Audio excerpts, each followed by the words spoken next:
नमस्ते, आप सभी का स्वागत है आज के इस कार्यक्रम में और आप सभी से अनुरोध है कि कृपया आप हमारी चैनल को सब्सक्राइब करें, वीडियो को लाइक करें और नीचे डिस्क्रिप्शन में जाके जो लिंक्स दिए हुए हैं उसमें हमारे समर कलेक्शन को आप चेक कर सकते हैं मर्चेंडाइज सेक्शन में और आप हमें पत्रम पुष्पम से सहयोग भी कर सकते हैं।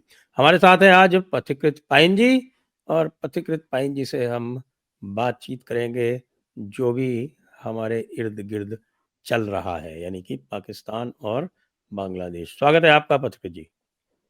नमस्कार। नमस्कार। तो अब पाकिस्तान का जो हाल हुआ है, यद्यपि वो तो हमेशा की तरह उसको अपनी जीत बताते हैं और जो उनका फील्ड मार्शल है, वो फील्ड मार्शल भी बन गया। लेकिन लगभग पूरी दुनिया को पता है कि भई पाकिस्तान का कितना बुरा हाल हुआ है कि उनके जो है पूरा का पूरा एयर डिफेंस सिस्टम उड़ गया, उनके जहाज़ नहीं उड़े, पता नहीं कितने जो है वो ग्राउंड पे ही डिसेबल हो गए, कितने जो है उनको छुपा के रखने पड़े।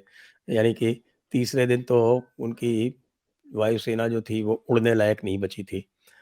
और इसी तरह से जो एक चीज़ सामने नहीं आई लेकिन अब पता चल रहा है कि भई एलओसी में कितना बुरा हाल हुआ उनका और किस तरह से भारत ने अपने जो वेपन्स हैं वो यूज़ करके उनके सारे बंकर्स बिल्कुल उड़ा दिए और वहाँ भी वो नंगे हो गए। तो एक तरफ से भारत के पास ये मौका था कि they could have simply walked into Pakistan और ऐसी स्थिति में जब उनकी न्यूक्लियर साइट्स भी अटैक हो गई तो फिर ये वेस्ट वाले जो है वो बीच में कूद के जो आए हैं जो चाइना की तो खैर जो भद्द उड़ी, उनके वेपन्स की भद्द उड़ी, उनके वेपन्स जो है वो पूरी तरह से एक्सपोज़ हो गए, जो भी उन्होंने चाइनीज़ माल बेचा था। लेकिन पश्चिम को तो ऐसा लग रहा है कि साहब कि भारत एक मिलिट्री पावर बन के उभर आया है और इससे वो थोड़ा सशंकित है या आतंकित है, क्या कहेंगे आप? देखिए सर, जितना चाइनीज़ वेपन सिस्टम्स पाकिस्तान में था, उतना तो वेस्टर्न वेपन सिस्टम्स भी था। तो वो भी तो उड़े हैं ना। हुँ। तो वेस्ट क्या करेगा अब देखिए वहाँ पे जो रेडार था वो चाइनीज़ था। तो उसके साथ अमेरिकन रेडार भी था, लॉकहीड मार्टिन का। अगर वहाँ पे हाँ, टीपीआर 77 था ना उनका पूरा। हाँ, तो उनका जेफ-17 अगर उड़ा है तो इस तरफ F-16 भी उड़ा है। हुँ। मतलब धज्जियाँ उड़ गई है। वो खुद उड़ी नहीं लेकिन धज्जियाँ उड़ गई है। तो लेकिन अगर तो इसमें तो अब वो क्या कहेगा कि इंडिया के जो ब्रह्मोस है, हमारा धज्जियाँ उड़ा दिया, वो तो बोल नहीं सकते। वो ये तो भी नहीं बोल सकते कि रशियन एयर एस-400 जो इंडिया के पास है, वो नास्ता-नाबूद कर दिया पाकिस्तान को, जिसको हम दशकों से सपोर्ट करते आए हुए हैं। सो उनका एक कंपल्सिव ऑब्लिगेशन है कि उनको हमेशा एक ऑरा ऑफ इनविंसिबिलिटी बना के रखना होता है अपने वेपन सिस्टम्स का, because there is this military industrial complex जो पैसा ही देता है। अब देखिए जब इंडिया ने एस-400 खरीदा था, उसमें भी बहुत सारे अमेरिका ने उसको रोकने की कोशिश किया था, सैंक्शंस की डर दिखाया था। उसका सबसे बड़ा कारण है कि दुनिया का जो सबसे बड़ा मिलिट्री या डिफेंस कंपनी है, उसका नाम है रेथियॉन। तो रेथियॉन का हुँ। जो वो एयर डिफेंस सिस्टम है, patriot terminal high altitude air defence system, वो थार्ड। बेचना चाहता था इंडिया को। हाँ, तो वो बेचना हुँ। चाहता था। अब थार को फाड़ के एस-400 आगे निकल गया तो ये थोड़ी न्यूयॉर्क टाइम्स और वाशिंगटन पोस्ट लिखेगा कि इंडिया डिड परफॉर्म वेल। तो उसको हमेशा से हाइफेनेट करके रखना होता है कि both have tried to beat each other, it ended in a draw. They can't. So Balakot air strike के बाद भी वो कभी ऑफिशियली अमेरिका ने एक्सेप्ट नहीं किया कि F-16 को गिराया गया है।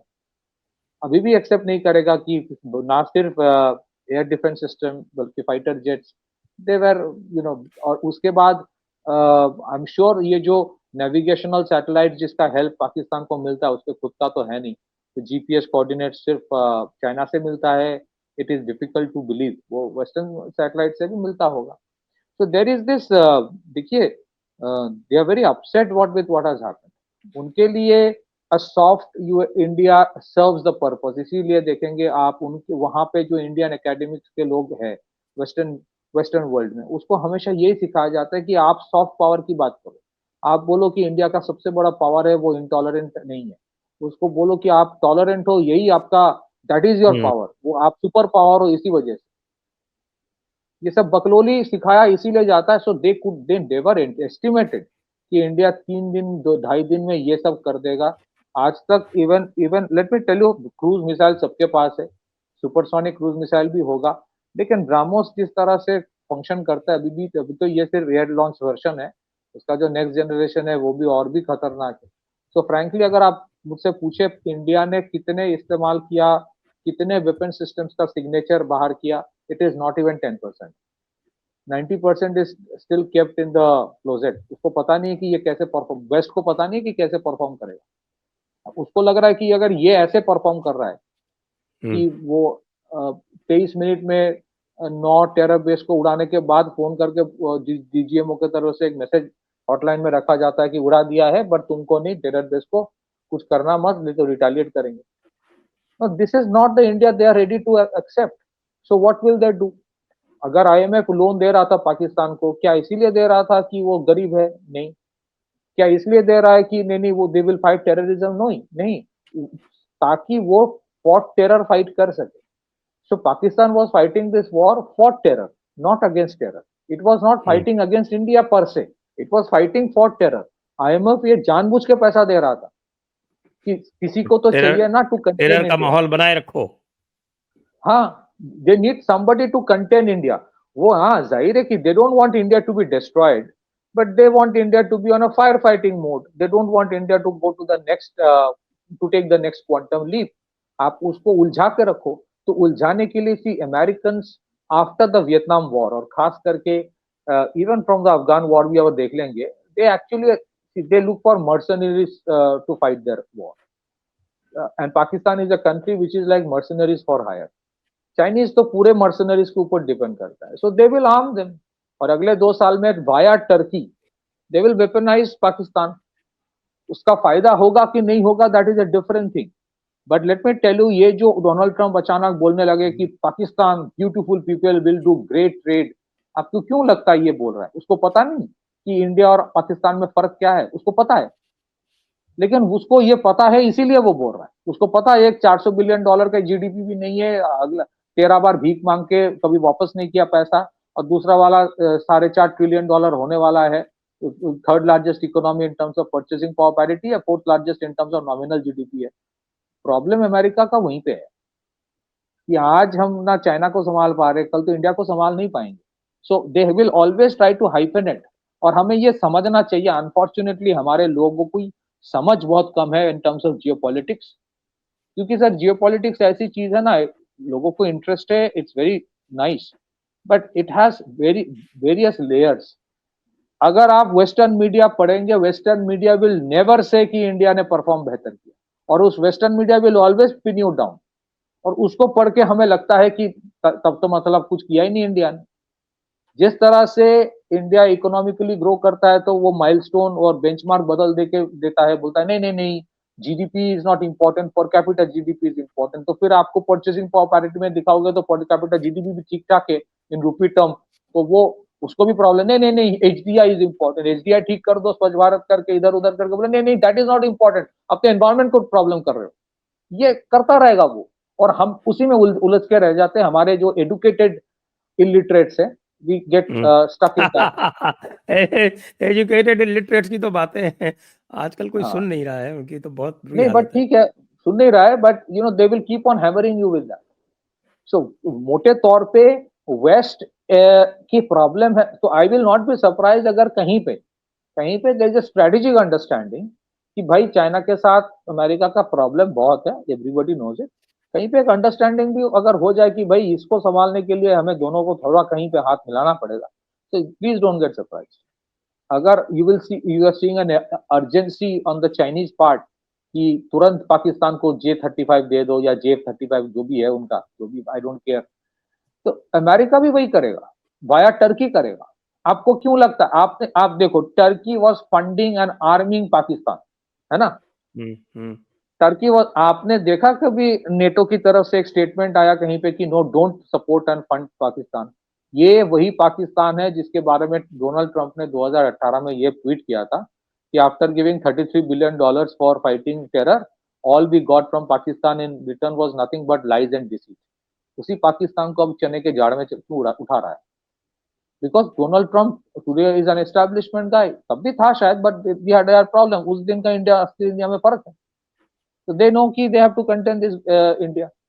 So this is where the issue is. We must understand कि ये जो इंडिया अभी डेलीगेट भेज रहा है अच्छी बात है, I support it, but I am sure the delegate will go and से कि भाई मुझे जितना पेशेंस दिखाना था दिखा दिया, मैं तुम्हें कोई सिखाने नहीं आया हूँ कि पाकिस्तान कैसा है, तुम्हें मुझसे ज्यादा पता है, इसके बाद मैं क्या करूंगा बस उतना ही बताने आया हूँ, बाद में मत बताना कि मैं बताया नहीं पहले। There's no point telling IMF how bad Pakistan is. There is no point telling West how bad Pakistan is. If Pakistan is bad, उसके उस फंडिंग उस बैड बनाने में और जो है उसको बरकरार रखने में पूरा वेस्ट का ही फंडिंग है, नॉट जस्ट चाइना का। So they know exactly what Pakistan is, और इसी वजह से पैसा देता है। अगर आईएमएफ को कोई आज बोल रहा है कि इस्लामिक मुजाहिदीन फंड है, तो इसी वजह से बोला जा रहा है ना, सोशल मीडिया में आईएमएफ का एक दूसरा नॉमेनक्लेचर आ गया है because of that. So they fund and you will always see they will say कि नहीं नहीं उतना अच्छा परफॉर्मेंस नहीं था इंडिया का, वो जितना बोल रहा है ना कि हाइप बना रहा है, वो क्या बोलेगा? So all I am saying is this, west is very upset कि पाकिस्तान का ये बुरा हाल हुआ, and west will desperately try everything ताकि अगले बार इतना बुरा हाल ना रहे। And mind take it from me, I mean I am not trying to boast, जितना मुझे अंडरस्टैंडिंग है जियो पॉलिटिक्स की, west is even okay with an occasional 9/11 और a terror attack here and there. 9/11 नहीं, क्या थोड़ा बहुत इधर उधर टेरर अटैक हो जाए तो भी they are okay with it, so long as the strategic relevance of Pakistan remains as it is. So they will cultivate terrorism there, they will cultivate radicalism there. Every time they'll go inside, अगर बढ़ जाए situation, कोई एक और Osama आ जाए, तो वो Osama को मारने के लिए वेस्ट में पाकिस्तान में घुसेगा, मारेगा, लेकिन कभी कोई मसूद अजहर और हफीज सईद को हाथ नहीं लगाएगा। Because if terrorist organizations are an instrument of statecraft for Pakistan, are an instrument of state policy for Pakistan, then Pakistan itself is an instrument of statecraft for West. अगर नॉन स्टेट एक्टर्स पाकिस्तान के लिए relevant है तो Pakistan itself is a non state actor for the west. Correct, लेकिन इसी context में अगर आप देखें तो ये जो पूरा जो स्टेटस को है, इसको तो जो मोदी डॉक्ट्रिन ले डाउन किया है मोदी जी ने, तो उन्होंने तो उसको तो पूरा चैलेंज करके और उखाड़ ही दिया एक तरह से। कह दिया कि भाई terror and trade can not go together, terror and talks can not go together, blood and water can not flow together. तो ये जो उन्होंने ज़बरदस्त रेड लाइन रख दी है, इसको वेस्ट कैसे हैंडल करेगा? क्योंकि अब तो आप पाकिस्तान के देखिए, लिए सोचने वाली बात है कि भाई पाकिस्तान अगली बार इतना बड़ा रिस्क ले या ना ले, क्योंकि आज की डेट में जो हाल है डिफेंस का, तो उसको तो ठीक करने में ही 2-4 साल लग जाएंगे। आई एग्री, और यही चीज वो एक्सपेक्ट शायद नहीं कर रहा था वेस्ट से, या उनको इसी चीज का डर था मोदी जी से, इसी वजह से मोदी के खिलाफ वेस्टर्न मीडिया क्यों है। They knew that a day will come when Modi by that time will have empowered us to strengthen the Indian economy, 4.5 trillion dollar की इकोनॉमी हो जाए, तो उसको इग्नोर करना आसान चीज नहीं है। तो जितना ही वो तो हो गया ट्रम्प जाके आज की डेट में, हाँ वही और मैं बोल मोदी रहा हूँ। डॉक्ट्रिन भी कर दिया, कह दिया कि भाई हाँ आई तो will not distinguish between terrorist and their backers. हाँ, क्योंकि इसमें देखिए ना, मैं वही बोल रहा हूँ कि जितना भी ट्रम्प बोल रहे टीम कुक को कि एप्पल का इन्वेस्टमेंट इंडिया में मत करो, एप्पल को करना पड़ेगा, मजबूरी है, दे कांट इग्नोर इंडिया। वो तो एंड टिम कुक ने तो मना कर दिया एक तरह से, वो हाँ तो वही मैं डायरेक्ट बोल कर रहा हूँ, दिया। at the same time यही चीज that is something which is they are finding it difficult, और इसीलिए धीरे धीरे देखेंगे कि कहीं ना कहीं Trump will be told by the deep state या एस्टेब्लिशमेंट, जो भी कहे आप उसको, कि आपकी दोस्ती मोदी जी के साथ अपनी जगह पे है, this is an India which we don't know how to handle. और ये जो किराना में हुआ है, वो वहां पे जो टनल का चौपाट, टनल को फोड़ जाओ, कैसे अंदर जाओगे? टनल के अंदर है ना। So I think this is a new doctrine which the American always thought कि ये मेरी एक्सक्लूसिविटी है। पाकिस्तान क्या करता था? टेररिज्म, प्लॉजिबल डिनाइबिलिटी फैक्टर, कि ये नॉन स्टेट एक्टर है। इवेंचुअली इट वाज फाउंड कि कोई नॉन स्टेट एक्टर नहीं है, these are state sponsored non state actor. And the nuclear threat dangling कि मैं अम्ब्रेला, न्यूक्लियर है मेरे पास। Nuclear umbrella. वो नहीं, न्यूक्लियर अम्ब्रेला में तो I am shielding others, nuclear threat that there will be mutual assured destruction, वो भी ब्लफ उड़ा दिया कि तुम्हें जो उड़ा करना है करो, मेरा एयर डिफेंस सिस्टम ठीक ठाक है, I will take care of. ये जो शाहीन वाला इन लोगों ने फेंका था दिल्ली की तरफ, जो सिरसा में इंटरसेप्ट हुआ, कौन सा गारंटी है कि उसमें कोई न्यूक्लियर वॉरेंट नहीं था? अगर इंडिया ने कुछ रिएक्ट किया है जितना लग रहा है, उसका कोई कारण तो होगा। So I don't think American are very sure कि इसको हैंडल कैसे किया जाए, क्योंकि चाइना बकलोली करता है, इस लेवल पे कभी चाइना गया ही नहीं। And this is also the reason ये, अच्छा उनके पास कोई किल स्विच तो इसका है नहीं, क्योंकि जितने सारे वेपन सिस्टम्स है, चाहे वो इंडियन हो या रशियन हो, अमेरिकन ओरिजिन का बहुत लिमिटेड है, उसका कोई किल स्विच नहीं होता है कि दिसंबर वो उसको उसको डिसेबल कर दो। So the American are really worried, the American are not worried कि पहलगाम हुआ है, American are not really worried कि पाकिस्तान का ये हाल हो गया। And you would see somewhere वो फिर से कहीं ना कहीं they will try to bring Pakistan together. और इंडिया का जो डॉक्ट्रिन है मोदी जी का, ये तो बहुत पहले से ही हम लोग बोलते आ रहे कि जी काउंटर टेरर, बालाकोट जो था वो standard counter terror response mechanism ही होना चाहिए। देखिए आज मोदी जी ने जो किया है उसके बारे में वेस्ट क्या बोलेगा, ऑफिशियली क्या बोलेगा? वेस्ट तो यही चीज करता है। वेस्ट कभी कौन सा यूएन का सैंक्शन लेके सीरिया में जाके बॉम्बिंग किया था? वेस्ट जब इराक में गया था, अफगानिस्तान में गया था, लीबिया में गया था, सूडान में गया था, सोमालिया में गया था, मोरक्को में गया था, कौन सा यूएन का परमिशन लेके गया था? सो उनका है कि my my my national security, एक आर्टिकल 51 या कुछ चार्टर है यूएन का, राइट टू सेल्फ डिफेंस, कर दिया। सो उनके लिए ये था कि west and the Anglo Saxon can do anything they want, the rest can not. तो उस चीज को मोदी जी ने हर जगह तोड़ा है। G20 में भी तोड़ा है कि अफ्रीकन यूनियन को इंक्लूड कर लिया, कोविड में भी तोड़ा है कि मैं आत्मनिर्भर भारत बनूंगा और मैं रशिया अपना यूक्रेन। वैक्सीन बनाऊंगा। रशिया यूक्रेन में तो कर ही दिया कि तुम्हें जो उखाड़ना है करो, फिर उसके बाद बोल दिया कि we don't need partner teachers, we need partners. वो करे क्या फिर? नाउ इफ यू सी इसका इम्प्लीकेशन आप देखिए, Donald Trump going to Saudi Arabia, Donald Trump going to Qatar, they are going back to the same monarchies, the petrodollar understanding, because उनके पास कोई option नहीं है। वो जो सोच रहा था कि वो पूरा जो है ओल्ड मॉडल है उसको तोड़ देंगे, हम अपना कुछ बनाएंगे, उसको समझ में आ गया। See as a country we do not fit into there, वो जो उनका पजल है उसमें हम फिट नहीं करते। उनका बाइनरी होता है हर चीज का, either you are with us or against अस। हम बाइनरी में विश्वास ही नहीं करते। हमारी फिलोसफी तो, स्पिरिचुअलिटी तो अलग लेवल की है। We don't fit into that binary. So for them, India is always a problematic and at the same time a good country. It's a good country but a problematic country. और दूसरी चीज Problematic है because क्योंकि it doesn't toe the line. yeah, it doesn't toe to the line. It doesn't. We don't fit into their puzzle box. दूसरी चीज है, आप देखिए बांग्लादेश में, मतलब मैं बांग्लादेश का इशू भी नहीं ला रहा हूँ, व्हेन यू विल आस्क कभी मैं लाऊंगा। All I am saying is that अगर आप देखेंगे, उनको ये भी समझ में आया कि इंडिया का स्ट्रेटेजिक डेप्थ इतना है, geographically we are so big, कि हम एक कॉन्फ्लिक्ट फुल फ्लेजेड पाकिस्तान के साथ जो हुआ 3 दिन, it was like a full fledged conflict ही ना, but the dimensions of conflict have altered.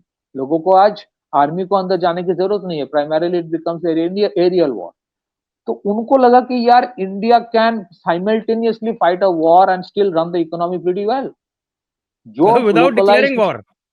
Without declaring war, Pakistan के साथ जो भी कॉन्फ्लिक्ट हो रहा था, बैंगलोर में कौन सा कोई office? without even mobilizing the army fully. हाँ, आप देखिए बैंगलोर, हैदराबाद, पुणे, मुंबई, कलकत्ता, पटना, दिल्ली, कहाँ कौन सा किसी का किस कुछ बंद हुआ है? Office is going on. रात को जब एयर उनके मिसाइल्स और ड्रोन्स आते थे इधर से, एयर डिफेंस सिस्टम से, वो तो फिर नेशनल स्पोर्ट्स हो गया, आईपीएल छोड़ के सब वो देखने लगे कि वहां हाँ। दिवाली चल रहा है यार देखो। तो हम तो मजा ले रहे थे सर, तो दिल्ली में तो लोग मजा ले रहे थे। लेकिन सो एक चीज टेंशन किसको था? अब देखिए, मैं this is the confidence level ना। टेंशन किसको था? सिरसा से जो आया, हम लोग जो इस मतलब मीडिया में आते हैं, we came to know within some time कि it was not a normal drone one नहीं था वो वी गॉट टू नो कि it was something of a higher far higher calibre. और वो वाला S-400 से वो उतारा गया, तो वो अमेरिका का प्रॉब्लम है या आकाश तीर वाला? आप सोचिए, उनका पाकिस्तान का अगर ऑब्जेक्टिव था कि पूरा एयर डिफेंस सिस्टम को एग्जॉस्ट कर देंगे इतने कुछ भेज के, तो सैचुरेट कौन कर सा देंगे, हाँ। S-400 तो जितना मुझे सब मतलब पता चला कि 4-5 ही यूज हुआ है, उससे कम या उससे कम। Because you had the nerve centre which is Akashteer, वो आपको गाइड कर रहा था कि कौन सा उसका सिग्नेचर देखिए कि कहाँ पे क्या। ये तो एंटी एयरक्राफ्ट गन जिसको मॉडिफाई करके अपग्रेड किया गया with electro optical fire control system, वो तो L-70 L-60 Zu-23 स्ट्रेला शिल्का इसी से किया है सब कुछ। अच्छा, उस दिन जब राजनाथ सिंह जी गए थे ना, वो I think he went to Gujarat में, भुज, वो हाँ। पीछे जो S-125 सैम पिचोरा रखा था, SA-125, अब पिचोरा वो सर 50 साल पुरानी मिसाइल है, उसको अपग्रेड करके उसी से काम चलवा लिया, चला दे इंडिया ने। वो हाँ। देसी देसी जुगाड़ से अपग्रेड हुआ। देसी तो जुगाड़ वो से सर मतलब रखे हमारे जो वो है वो ₹50 ₹100 की मिसाइल काम कर रही थी, जिसके लिए हाँ, थाउज़ेंड्स ऑफ डॉलर्स की मिसाइल जो है वो यूएस यूज़ करता है। अरे सर अब मैं आपको बताऊं, I tell you two things, ये these are all suppose to be decommissioned, उस सबको अपग्रेड किया गया। स्ट्रेला शिल्का, L-70 L-60 Zu-23 ओसा, फिर पचोरा, ये सबको अपग्रेड देसी और Indian private companies and one very good PSU which is Bharat Electronics, इन लोगों ने किया है। डीआरडीओ का भी हाथ है। तो वो जो पीछे राजनाथ सिंह जी के पीछे वो पचोरा रखा हुआ था ना, इट वॉज लाइक वो मजा ले रहा था वेस्ट का। तो तुम्हारे हुँ। मेरे 1970s के रशियन मिसाइल से मैं तुम्हारा धज्जिया उड़ा रहा हूं, ठीक है। और वही पेट्रियोट एयर डिफेंस सिस्टम जो सऊदी अरब को बेचा था रेथियोन ने, उसको वो आइडेंटिफाई नहीं कर पा रहा था यार, वो जो आ रहा है वो स्वॉर्म ड्रोन है या पंछी है। And the swarm it could never. तो यहां से तो सर एंटी एयरक्राफ्ट गन और जुगाड़ू तीन इंसास LMG रख के एक ट्रिगर से कर रहा था, उसी से काम चला लिया। तो एंटी एयरक्राफ्ट वो रेडर गाइडेड बोल सकते हैं, बुलेट से काम करवा लिया। कोई मिसाइल विसाइल कुछ नहीं, वो आकाश मिसाइल भी लिमिटेड इस्तेमाल हुआ है। S-400 was less than 5। बाकी काम सर बुलेट से, एंटी एयरक्राफ्ट बुलेट से किए, एंटी एयरक्राफ्ट गन जो होता है, इतने बड़े वो बड़े जो बुलेट होते आकाश तीर जो है उसमें ऐसी कैपेबिलिटी इन्होंने बना दी है कि वो आइडेंटिफ़ाई कर सकता है कि भई किस प्रोजेक्टाइल के लिए क्या इस्तेमाल करना है। हैं। अच्छा, बिल्कुल ऑप्टिमाइज़्ड। इंटरेस्टिंगली सर, आप सोचिए, हम लोग इसराइल की बात करते हैं। इसराइल का iron dome is also very good, but look at the size of Israel. और यहाँ पे जो आकाश तीर वॉज टेकिंग केयर ऑफ, आपके जो इंटीग्रेटेड एयर डिफेंस सिस्टम काम कर रहा था, जो architecture from Gujarat to Srinagar it was operating simultaneously, एक साथ। एक तरफ गुजरात टू श्रीनगर और इस तरफ I am sure they had equal capability deployed on an operational readiness on the eastern borders as well, क्योंकि किसी को पता नहीं था कि कब क्या होगा। हो सकता है वो वो तो प्रोबेबिलिटी के ऊपर वो छोड़ते नहीं है। दे will have equal deployment on the eastern side. आप सोचिए for a country like this, आपके 360 डिग्री इस लेवल के आपने प्रिपेयर करके रखे हैं। अमेरिकन के तो होश उड़ गए थे। सो आप वो क्या करेगा, आपका तारीफ थोड़ी करेगा, सीक्रेटली करेगा, इन हाउस करेगा। But otherwise they will have to tell the media. उनके वेस्टर्न मीडिया को बोला गया कि इसको जितना हो सके उन्हें पुट इट डाउन, बोलो कि इट्स ऑर्डिनरी, कर नहीं पाया। रफाल के नाम पे वो लक्ष्य पायलट प्लेस टारगेट एयरक्राफ्ट फेंका था, उसको उसको लगा इनको उसी वो तो बहुत ही उसी द मज़ेदार चीज़ लक्ष्य हुई। ना। वो तो उसका सिग्नेचर भी नॉट सेइंग कि सेम है, लुक्स लाइक मतलब ये सभी हुआ होगा। Anyways, but frankly, they are not happy with what has happened. See, the West has never been happy with an Indian victory or an Indian upper hand. So they will try to create problems, and I think the government is also aware. So government का पास भी वो leverage आज है, वो भी आज economic game खेल रहा है जो जो चाइना खेल रहा था बहुत टाइम से अमेरिका के साथ। अमेरिका क्या करेगा? अमेरिका को अगर अमेरिका में भी लोगों को आईफोन इस्तेमाल करना है, तो it has to be made out of America, not in America. नहीं तो इस्तेमाल नहीं कर पाएगा। मैं आपको एक आंकड़ा देता हूँ। आयरन डोम की बात आपने की। आयरन डोम के पर इंटरसेप्शन कॉस्ट जो है वो $50,000 है, और पेट्रियट की पर इंटरसेप्शन कॉस्ट जो है वो $2 मिलियन है। और आपके इनकी जो कॉस्ट है वो $50 $100 है। ये जो हमारे जो अपग्रेडेड सिस्टम्स है इनकी। तो ये जो ये मेरे हिसाब से ये जो डॉक्ट्रिन बनाया था, ये हमास डॉक्ट्रिन, या इसको टर्किश डॉक्ट्रिन कह लें, जो टर्की ने अज़रबैजान में किया, वो basically saturation of air defence के बेसिस पे काम करता है कि भाई इतना सैचुरेट कर रहा हूँ, ये कितना ये मिसाइल चलाएगा, S-400 कितना चलाएगा, और ये S-400 जो है हम हमारे छोटे छोटे ड्रोन पे बर्बाद करवा देंगे। उन्हें पता नहीं कि साहब यहाँ शेर का सवा शेर बैठा हुआ है। हाँ, तो वही मैं बोल रहा हूँ ना, actually they thought the radar of S-400 will decide what to be sent. It was not the radars of S-400 that was deciding, it was a system of systems that was deciding. तो वो जो system of systems है, that was giving instructions कि क्या इस्तेमाल करना है। तो ये मतलब उनके पास भी कैपेबिलिटी है, पर उनको कभी लगा नहीं कि इंडिया बनाएगा इसका। वो दिस इज व्हाई उनको शायद पता था कि इंडिया बना सकता है, क्योंकि अगर इंटरकॉन्टिनेंटल बैलिस्टिक मिसाइल बना रहा है, एंटी सैटेलाइट मिसाइल बना रहा है, and that is why America was so much against आत्मनिर्भर भारत। अच्छा, इंटरेस्टिंग चीज आप ये देखिए, कारगिल के टाइम भी इंडिया के जो आर्म फोर्सेस ने बहुत वीरता दिखाई थी। It was amazing what they did for the country. लेकिन कारगिल के टाइम क्या हुआ था आपको, we had to import artillery shells at a very high price. उस टाइम मतलब शॉर्टेज हो रहा था, you are buying it from South Africa, बहुत जगह से एक्सॉर्बिटेंट प्राइस। आज तो आपके 88% एम्यूनिशन इंडिया में बन रहा है, आपके जितने आर्टिलरी शेल्स है इंडिया में बन रहा है, आपकी कोई वो इम्पोर्ट ही है ही नहीं कुछ। हाँ, एक्सपोर्ट और कर रहे जो हैं हम लोग बोल शायद। रहे थे, हाँ, और जो लोग बोल रहे थे रफाल का प्राइस 1,500 करोड़ क्यों है, इसकी मोदी जी से मोदी जी जांच करो, मोदी जी ने घपला किया, ये जितने सारे है ना चिल्लाते रहे, उनको जो बोलना चाहिए कि जो हैमर मिसाइल है, ये जो उसके साथ स्कैल्प है, वो रफाल के साथ आया था। नहीं तो बिना मिसाइल के रफाल एक बैलगाड़ी होता। बैल बुद्धियों को तो समझ में ये आएगा नहीं। उनको समझना भी नहीं है, बैल समझना बुद्धियों क्या है। मैं बोल रहा हूं कि ये it is important for the audience to understand कि आज व्हाट हैज बीन यूज्ड, ये sir I am telling you, ठीक है उतना इसको ओपन सोर्स में नहीं है, बट जितना we have got to know from the establishment also, वो 1.5 घंटे में they were toying with the air defence systems and the air space of Pakistan. They were मतलब, ठीक है, I don't want to take names की क्या whatever has gone in, मतलब जितना हमें पता चलता है, but they were actually toing, और उनको दैट कंप्लीटली डेसिमेटेड इट। ये सिर्फ एक एयरबेस दो एयरबेस की बात नहीं।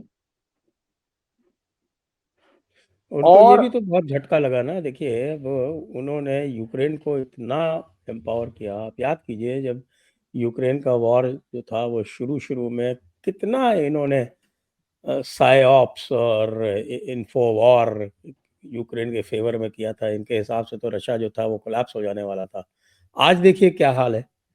आज उसी रशिया को बैक करता घूम रहा है पुतिन कि अरे रुक दो, रोक दो, रोक दो, रोक दो, क्योंकि उसको पता है कि ये नहीं रुका तो ये पूरी तरह से बर्बाद हो जाने वाला है। तो कीव से उसने जो अपनी मिनरल डील वील की है, जो 2-4 जगह बची हैं, वो भी नहीं मिलेंगी अब उसको।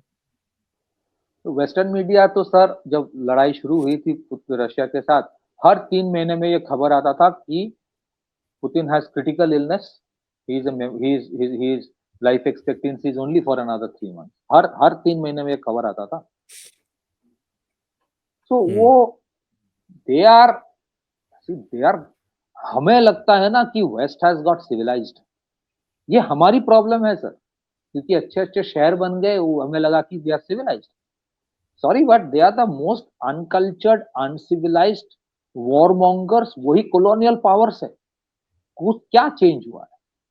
ये आज जो लोग चिल्ला रहे हैं ना कि आपने एम्बार्गो करके रखा है उसके ऊपर, गाजा के ऊपर, बच्चे मर जाएंगे, फॉरगेट अबाउट। मैं I am not trying to even justify और डिफेंड जर्मनी। 1914 और 1918 में जब फर्स्ट वर्ल्ड वॉर खत्म हुआ, उस टाइम एम्बार्गो जर्मनी के ऊपर कौन कर रखा था, टिल द टाइम द हाँ, वर्सेल्स ट्रीटी वाज साइंड। वो 1 लाख कितने लोग मर गए थे वहां लोग पे। मर गए थे उसमें स्टारवेशन से। इराक में क्या हुआ था, इराक में आपने जब ऑयल फॉर फूड के ऊपर भी सैंक्शन और पाबंदी लगा दिया, पूरा इकोनॉमिक सैंक्शन लगा दिया, 500,000 children died because there were no basic medicine because of these countries, America, France, United Kingdom. So they have not changed and they will not change. It is ये हमें लगता है कि they are nice people because they look beautiful in certain standards. हमें because of our obsession with the white skin, but otherwise they are most uncultured people. ठीक है, मतलब sorry I don't want to demean anybody, but मैं Europe में काफी घूम चुका हूँ, आई नो। अक्सर एक्चुअली क्या होता है ना, आप भी जाते हो, you know better than me. If you go to Europe for 10 days, 15 days, 20 days, आपको बहुत अच्छा लगेगा। आप वहां पे 1 महीना 1.5 महीने जब रहने लगोगे, आपको पता चल जाएगा रियलिटी क्या है। आज तो चलो खैर ये वो रियलिटी और भी बुरा है। So I am telling you, the next 1 or 2 years will be more challenging for us and we are capable of dealing with that challenge। और इसी वजह से I think you will see massive military modernisation India की तरफ से भी शुरू होगा। कोई no doubt see India has perform, arm forces are content with what they have done, they are not celebrating because they know कि आपको अपना गेम और बढ़ाना पड़ेगा, बिकॉज द अदर साइड उसके पास पैसा रहे ना रहे, भूखे मरे ना मरे, उसको हथियार तो दिया जाएगा। हथियार इसीलिए दिया जाएगा ताकि कल वो फिर से कुछ करे, because they want you to be contained. क्योंकि स्ट्रेटेजिक डेप्थ है सर, मैं जो चीज बोलना चाहता था, क्योंकि स्ट्रेटेजिक डेप्थ है, क्योंकि बाकी देश अच्छे तरह से चलेगा, इसी वजह से आप देखेंगे ईस्टर्न साइड में भी जो शुरू किया गया था पिछले अगस्त में, बांग्लादेश में, म्यांमार में, उसको अगले लेवल पे लिया जाएगा कि दोनों तरफ से। उसके लिए भी इंडिया प्रिपेयर्ड है। India was always prepared for a 2.5 frontal war, अभी भी प्रिपेयर्ड है। मैं सीरियसली अब फोर्ट विलियम्स में कलकत्ता में चले जाओगे तो they are like biting their nails, they are regretting कि यार क्या हो रहा है, सारे क्रेडिट तो नॉर्दर्न कमांड ले रहा है, हम लोग क्या बेटर रहेंगे। अच्छा, एक बात नो मैं आई इसमें ऐड करना चाहूंगा। कल भी मैंने बोला था एक शो में मेरे, ये जब से अरब इन्वेडर्स ने आना शुरू किया, फिर उसके बाद अफगान्स एंड टर्क्स, तो दे केम विद बेटर टेक्नोलॉजी। उस टाइम की जो टेक्नोलॉजी थी वो हॉर्स, जो उनका जो अरेबियन हॉर्स था, तो that was the better technology. उसके बाद से 1000 साल तक हम जितने भी युद्ध लड़े हैं उसमें हम टेक्नोलॉजिकली इंफीरियर रहे हैं, चाहे वो 1971 हो, 1965 हो, 1947 हो, 1999 हो, हमेशा हम टेक्नोलॉजिकली इंफीरियर थे, इवन पाकिस्तान से इंफीरियर थे। ये पहला एक युद्ध है 1000 साल में जब हम टेक्नोलॉजिकली सुपीरियर थे। It is a turning point. I agree. उसके साथ मैं एक ही चीज ऐड करूंगा with what you said, I 100% agree. This was a reflection of the kind of research work that is happening, number 1। लेकिन उसके साथ भी सर जुगाड़ नहीं छोड़ा इंडिया ने, जुगाड़ू टेक नहीं छोड़ा। इस लड़ाई में हाईटेक भी था, जुगाड़ भी था, बहुत सारे चीज जुगाड़ में था। जुगाड़ मतलब वो पुराने वाले को भी अपग्रेड करके, वो जो जेन टेक्नोलॉजी एक है उसका आप देखेंगे जू 23 और L60 L70 गन, वो पूरा बदल दिया है, तो दैट इज जुगाड़। वो नया टेक्नोलॉजी, मतलब it is not a brand new machine, it was an old machine with some desi jugaad. तो दोनों चीज किया India. And another thing sir, this was the first लेकिन टाइम साहब, India did. Desi jugaad upgrade भी एक सुपीरियर टेक्नोलॉजी है। आई एग्री, अगर आई आप एग्री। जिस काम के लिए अगर $50,000 इजराइल खर्च कर रहा है उसको आप $50 में कर रहे हो, तो it is a far far superior technology. I agree. मैं उसमें भी नतमस्तक हो रहा हूं, मैं उसको डिनाई नहीं कर रहा हूं। आई am saying at the top and and at the cost effective and दोनों को किया गया, मैं वही बोल रहा हूं। एंड सेकेंडली, ये बार जो हुआ इस बार, there was preemptive strikes, it was preemptive. India ने ये बोल दिया कि ये कैलिब्रेटेड और नहीं होगा, ये प्रोपोर्शनेट और नहीं होगा। प्रोपोर्शनेट प्यूनिटिव हो, क्या? ये प्यूनिटिव जो बोल दिया। वेस्ट होता है ना, हाँ वेस्ट ने जो बोलता है ना प्रोपोर्शनेट, अरे प्रोपोर्शनेट रिएक्शन क्या होता है? पहलगाम में 26 मारा तो हम जाके 26 मारे, इसको प्रोपोर्शनेट कहते हैं क्या? प्रोपोर्शनेट का क्या मतलब होता है? वो 26 मारे तो तुम जाना है, तुम्हारा राशन कोटा इस बार 26 का ही है, इससे ज्यादा मत करो, ये थोड़ी होता है। आप 30 मारोगे तो मैं 3000 मारूंगा, ये होता है डिस्प्रोपोर्शनेट। वो अमेरिका वैसे ही करता है, बट अमेरिका के लिए ये है कि do as I say, don't do what I do. That has been the American philosophy. तो इस बार क्या हुआ, जो भी हुआ है प्रीएम्प्टिव है। So they actually it's like a chess board कि अगला वाला क्या कर सकता है, then you took off your air bases, runway हट वो कर दिया जो भी है, और जो भी किराना में जो जो किया है। अब ये देखिए सर, इनकी जो वैसे किराना में एग्जैक्टली क्या हुआ है, क्या है, what is the sir, open source sir intelligence क्या हुआ बेस्ट है केस? सर, मुझे सर सर मुझे एक चीज कहना है आपको। ये आईएईए करता रहता है। आईएईए ने बोल दिया कि वहां पे कुछ हुआ हुआ नहीं, अच्छी बात है। Since when IAEA has access to military nuclear installations and facilities?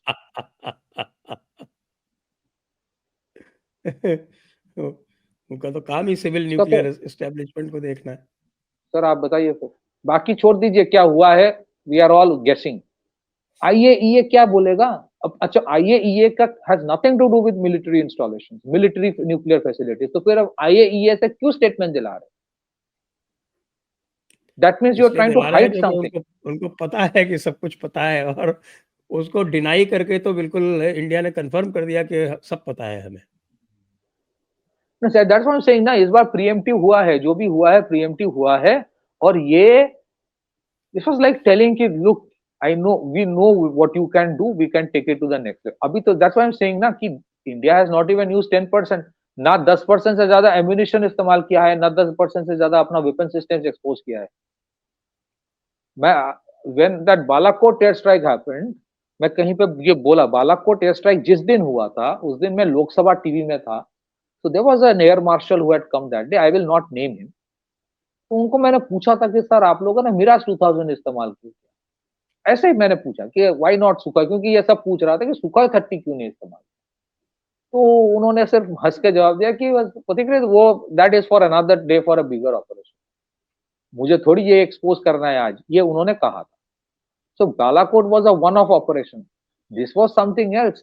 सुखोइज were extensively used for a different purpose all together. और जिन लोगों को लग रहा था कि Sukhoi is just a toy for display, उनको पता चल गया कि what this guy this thing can do.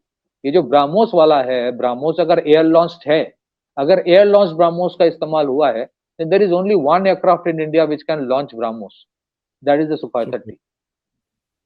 बाकी भी है, बाकी भी इन लोगों ने और कुछ बहुत कुछ किया, इलेक्ट्रॉनिक वॉरफेयर से शुरू करके सुखाई हैज टेरिबल कैपेबिलिटी। अच्छा, another thing which I'm sure the Air Force guys can explain better than me, जो इंडिया क्या करता है, वेदर द इंडिया का जो ब्राह्मोस है दैट इज द, उसका जो रशियन वाला है उसको ऑनिक्स कहा जाता है, पीजे-10।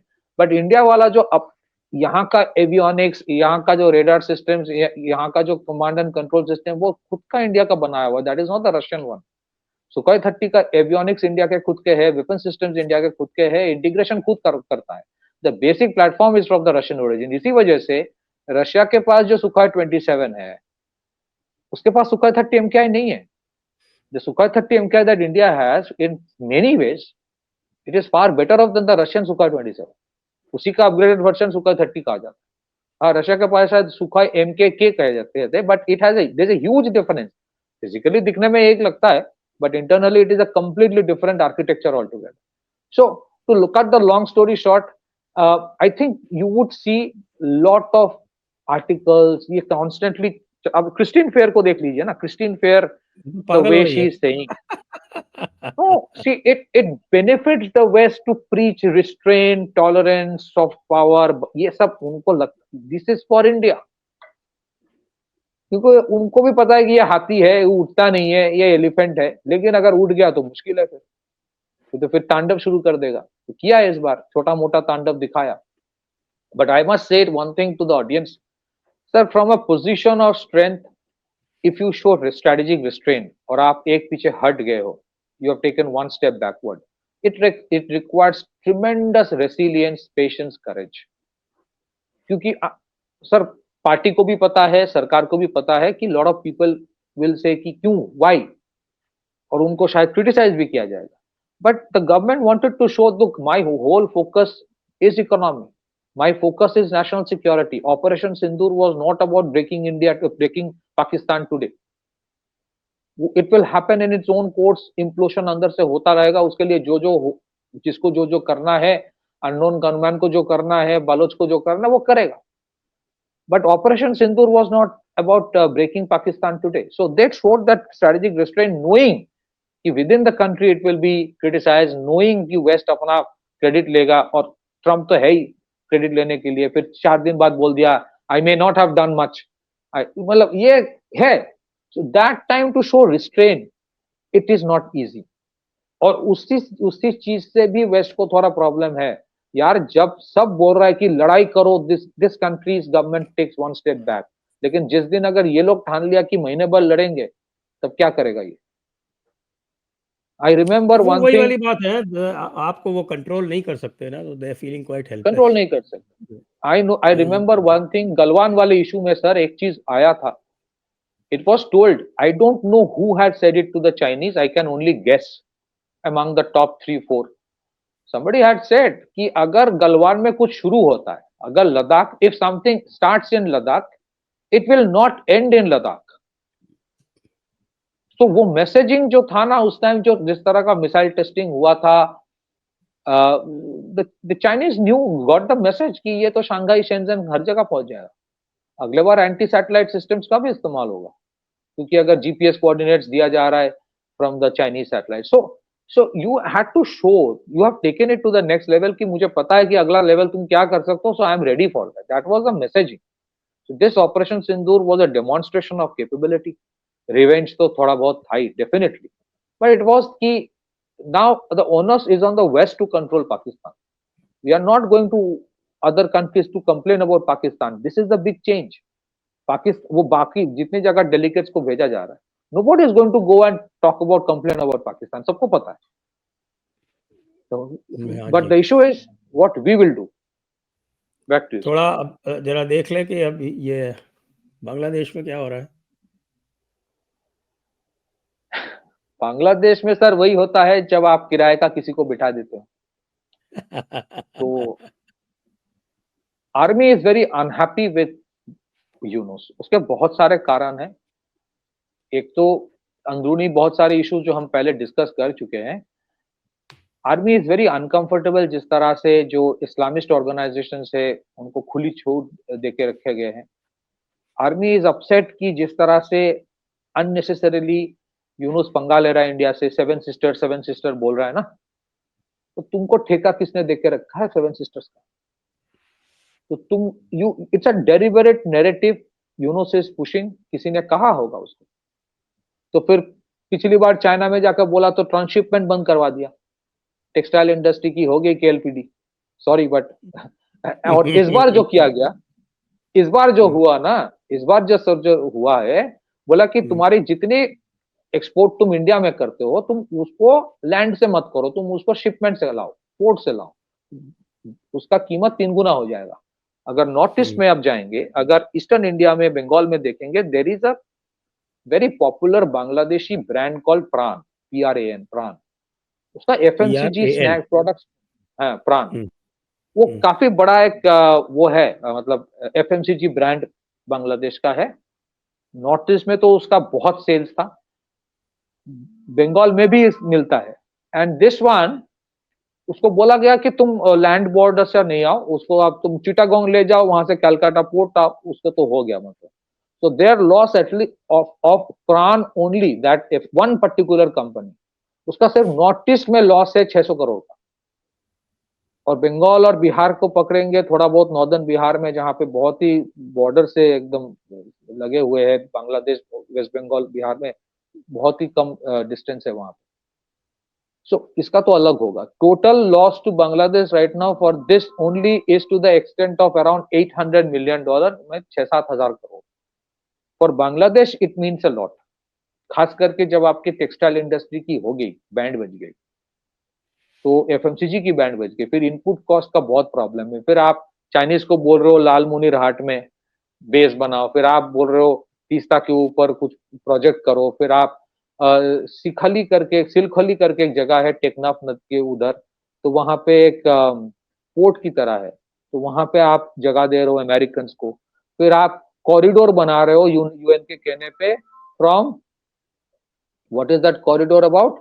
आप बांग्लादेश से एड भेजोगे रखीन स्टेट में, म्यांमार में। पहले वो बात हुआ था इनका कि ये रोहिंग्या उसको दिया जाएगा, फिर पता चला ये रोहिंग्या कहाँ है वहां पे, तो फिर अब दिया जाएगा अराकान आर्मी। अराकान आर्मी को एड दे रहा है America. Arakan army per se is against junta, junta is aided by China. China फिर बांग्लादेश के साथ भी रिश्ता अच्छा है। तो फिर यूनुस करना क्या चाहता है? तुम अमेरिका के साथ हाथ मिला रहे हो ताकि they can arm Arakan army to fight the military junta. अच्छी बात है, करो।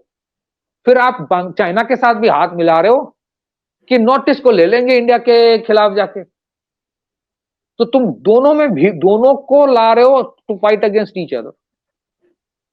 और फिर उस आर्मी को लग रहा है कि यार ये जो कर रहा है, अल्टीमेटली कल अगर मार पड़ना शुरू हुआ कहीं से, एक तो Bangladesh will get completely smashed between this war between America and China. क्योंकि अमेरिका क्यों चाहता है? रखीन स्टेट में वहां पे क्वाक्यू करके एक पोर्ट है। हाँ, चाइना वहां से का वो जो जो चाहता है ऑल्टरनेट, इनका ये हाँ, पाइपलाइन जाता है। तो चाइना का जो अल्टरनेट टू मलाक्का स्टेट दोनों ही था, चाइना पाकिस्तान इकोनॉमिक कॉरिडोर, अगला वाला अच्छा China Myanmar economic corridor. China Myanmar economic corridor का जो वो क्वाक्यू में एक पोर्ट है। अब ये वाला अगर शुरू हो जाता है, फिर वहां पे अगर द अमेरिकन गेट इन, फिर तो चाइना का हो गया। एक तो सीपीसी ऑलरेडी उसका हो गया क्रियाक्रम। This is where the Bangladesh army सोच रहा है कि कल इसका कॉन्सिक्वेंस क्या होगा। एक तो अमेरिकन आर यूजिंग बांग्लादेशी, फिर वहां पे अमेरिकन यूएस आर्मी का जो पैसिफिक बेस है हवाई में, वो आके सिक्योरिटी देगा for that corridor which will send so called humanitarian aid to Arakan army, Arakan में। तो ह्यूमैनिटेरियन एड क्या होता है सर? हथियार नहीं दिया जाएगा, कौन सी गारंटी है? तो हथियार जो जाएगा तो दैट विल एंटेगोनाइज द चाइनीज। फिर चाइना तो फिर मतलब so the contention for Bangladesh army is this कि इसका कॉन्सिक्वेंस कौन झेलेगा। फिर इंडिया का अलग वो है, India is getting literally pissed off. North east को आप सेवन सिस्टर्स, अलग सेवन सिस्टर्स, वो बोल रहा कि Bangladesh, Bhutan, Nepal and seven sisters. मतलब what do you want to do? इसका क्या है? ये जिस दिन उसको लगेगा वो भाग जाएगा पेरिस। झेलना पड़ेगा बांग्लादेश आर्मी को। बांग्लादेश आर्मी सोच रहा है कि पाकिस्तान का ये हाल है, मेरा क्या होगा फिर? वो तो सो दिस इज मैं तो देख रहा था, वो बता रहे थे कि साहब कि इन्होंने तो कभी एक साथ एक्सरसाइज भी नहीं की कंपनी लेवल से ऊपर। अराकान अराकान नहीं सर, देखिए बांग्लादेश आर्मी के eight any point of time 40% soldier UN के डेपुटे काम में लगे रहते हैं। उसी से जो पैसा आता है वही आर्मी चलता है, उसी चीज से ऑलमोस्ट। अब जहां पे जाओगे ना, यूएन के पीस कीपिंग फोर्स है जिसका कोई काम नहीं होता, तो वो चौकीदार की तरह घूमता रहता है थोड़ा बहुत बस। उसमें ज्यादातर आपको नेपाल और बांग्लादेश से ही आता है। No disrespect to the person in uniform, मैं कभी डिसरेस्पेक्ट नहीं करता। All I am saying is that उसके at any point of time army कितने बांग्लादेश में है टू सिक्योर द कंट्री। उसके बाद अराकान आर्मी जब मर्जी आ जाता है, आके फिर वो शुरू हो जाता है वो अराकान आर्मी कोई तो एक, आजकल वो चिटगांव हिल ट्रैक्स में जब मर्जी आता हाँ, है तब घूमता रहता है। तो चिटागोंग हिल ट्रैक में जो उनके चिकन नेक है ना, मैं उसको चिकन लेग कहता हूँ, वो फेनी रिवर हम्म, के इधर उधर। That hmm, is a big concern for them. आप वहां पे वो उसको जो प्रद्योत मानिक को देव वर्मा, वो जो त्रिपुरा के रॉयल फैमिली का है, उनका जो पार्टी है त्रिपुरा वोथा पार्टी, वो बोल रहा है कि यार वो तो गोवा में बीच इतना दूर है, इधर कोई बीच बीच लगा दो। तो उसका बीच का मतलब क्या है सर? आप त्रिपुरा के बॉर्डर से देखेंगे कितने डिस्टेंस है चिटागोंग का, चिटागोंग से वो नीचे समुद्र तक जाने में कितना लगेगा। सो बांग्लादेश आर्मी इज पजल्ड कि भाई यूनुस चाह क्या रहा है, व्हाट डू यू वांट? आपने पूरा इनपुट्स आप रॉ मटेरियल इंडिया से लेना बंद कर दिया, मतलब ऐसे हाल कर दिया कि दे आर सेइंग कि India will squeeze you now. आपने ट्रांजिट नहीं दिया, देना बंद कर दिया इंडिया को to go to North East, तो आपका वो ट्रांसशिपमेंट बंद कर दिया। आपने उसका ट्रांजिट नहीं दिया तो उसने आपके लैंड पोर्ट से इंपोर्ट बंद करवा दिया। आप झेलो फिर उसके बाद टेक्सटाइल इंडस्ट्री तक, फिर उसके law and order problem, economy गया तेल लेने। फिर उसके बाद इस्लामिस्ट ऑर्गेनाइजेशन की अपना ही चल रहा है।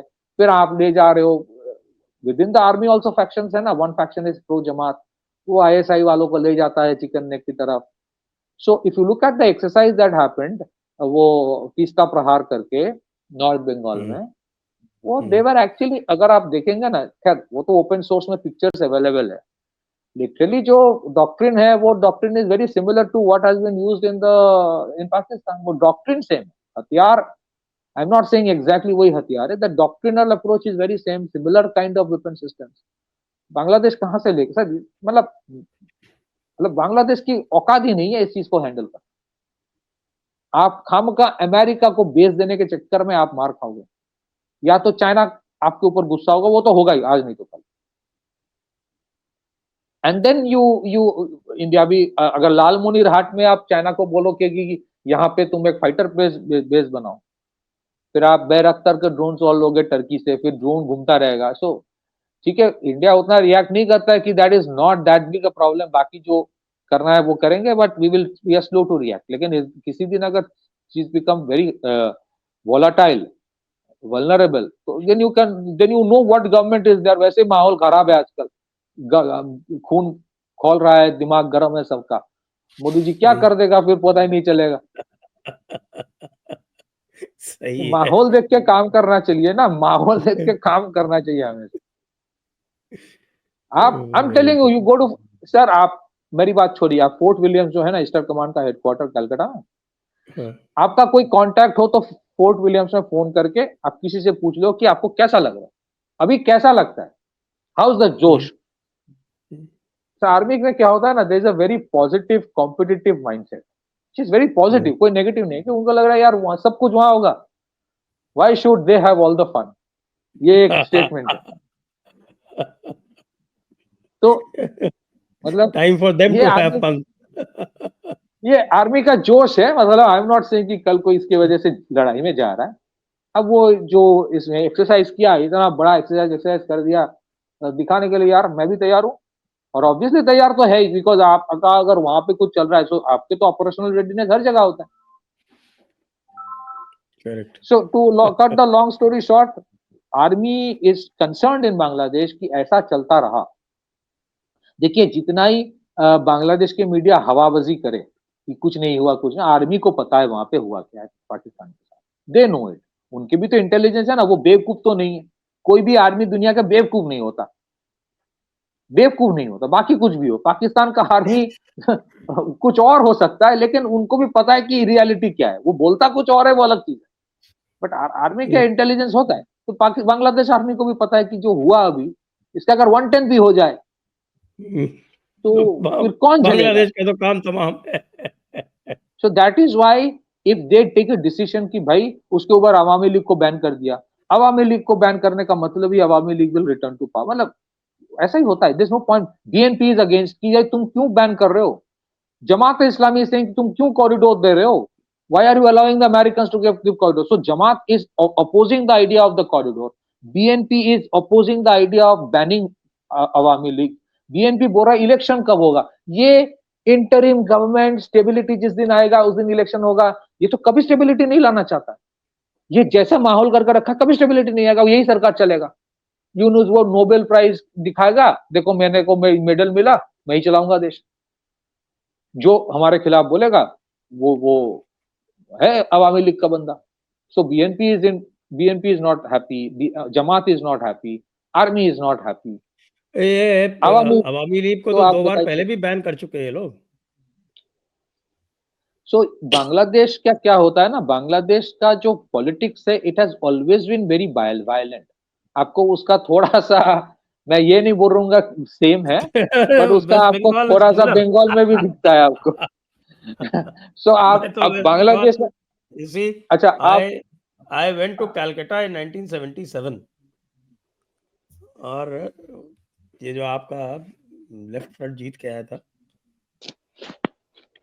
उसके तुरंत बाद मैं वहाँ गया था, तो उसके बाद मैंने कुछ देखा, उसके बाद में पंचायत वहाँ पे इलेक्शन हुआ जो उसमें वायलेंस हुआ, I had never heard anything like that, और तब से लगातार आज तक होता रहा है उसी तरह का। सो एग्जैक्टली बांग्लादेश की आर्मी की यही है कि अगर किसी दिन अवामी लीग वापस आया, आपको लगता है कोई गांधीगिरी करेगा वहां पे, वो उल्टा मार शुरू होगा, और वो उल्टा मार भी भयंकर होता है। ये लोग जितना करेगा किया है पिछले 8-9 महीने में, उसका दुगना होगा, 3 गुना होगा। फिर उसको झेलेगा कौन, फिर उसका कॉन्सिक्वेंस क्या होगा। फिर if you are already then have allowed the Americans the passage. Sir American को कभी आपने आज तक जो जिस देश ने पैसेज दिया है वो पैसेज कभी बंद हुआ उसके बाद? वो पैसेज कभी बंद नहीं होता. It's a one way corridor. Rakhine state में जो बांग्लादेश से कॉरिडोर बनेगा वो कॉरिडोर परमानेंट हो गया अमेरिका के लिए. सिल खली में अगर अमेरिका का यूएस पैसिफिक आर्मी का जो अगर बेस बन गया कि हम यहाँ पे आऊंगा, मैं आऊंगा यहाँ पे सिक्योरिटी देने, सर वो परमानेंट बेस है. Then what do you do? फिर उसका कॉन्सिक्वेंस.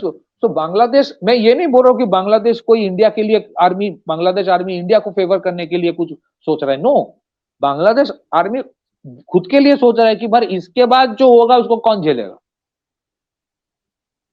चीफ एडवाइजर तो भाग जाएगा, इकोनॉमी वैसे कोलैप्स. एडवाइजर तो चीप ही है. दिस इज व्हाई आई से कि जो स्ट्रेटेजिक डेप्थ को काउंटर करने के लिए they will create problem in eastern part also. क्योंकि इंडिया उनका है कि दोनों तरफ से थोड़ा स्क्वीज करके रखो, दोनों तरफ से धीरे धीरे थोड़ा सा. एक तरफ तो फेल हो गया, दूसरी तरफ क्या करेगा? फेल तो हुआ है, बट सर ये है ना, ये ऐसे ही है, फेल करेगा फिर करेगा. खैर ये कोई ये यूएस की कोई भी पॉलिसी अभी तक सक्सेसफुल पिछले 20-25 साल में तो हुई नहीं है. इससे मुझे बहुत उम्मीद बंधी रहती है हमेशा. नहीं, आई एग्री, बट वो आपको क्या सर वो डिस्टर्ब करता रहेगा. That is what I am saying. तो आइए आज की चर्चा को यहीं पर विराम देंगे. सभी दर्शकों को बहुत बहुत धन्यवाद. पथिकृत जी को भी बहुत बहुत धन्यवाद. जय हिंद, जय भारत, वंदे मातरम.